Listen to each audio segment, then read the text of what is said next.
பாதைக்கு தீபம், பேதைக்கு வெளிச்சம், உந்தன் வசனமே. Praise the Lord. இன்றைய நாள் தியானத்திற்காக ஏசாயா 30 அதிகாரம் 19 வசனம். உன் கூப்பிடுதலின் சத்தத்துக்கு அவர் உருக்கமாய் இறங்கி அதை கேட்டவுடனே மறு உத்தரவு அருளுவார்.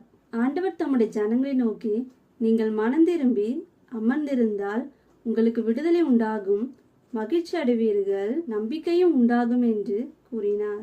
ஆனால் அவர்களோ, அப்படியல்ல, நாங்கள் அமர்ந்திருக்க மாட்டோம், குதிரைகளின் மேல் வேகமான வாகனங்களின் மேல் ஏறி போவோம் என்பார்களாம்.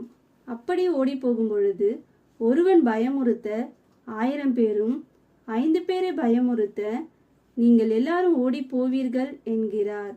தேவன் விட்டு ஓடினால் யார் பயமுறுத்துவான்?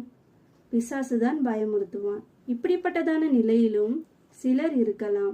அப்படிப்பட்ட நிலையில் இருந்தாலும் அவர்களுக்கு இறங்கும்படி கர்த்தர் காத்திருப்பாராம். எவ்வளவு நல்ல தேவன்! எனவே தேவஜனம் தேவ சபையிலே வாசமாயிருந்தால் அழுது கொண்டிருக்க வேண்டியது இல்லை. ஒருவேளை அப்படிப்பட்ட நிலையில் இருந்தாலும் கர்த்தரை நோக்கி கூப்பிட்டால் அவர் உருக்கமாய் இறங்கி மறு உத்தரவு அருளுவார்.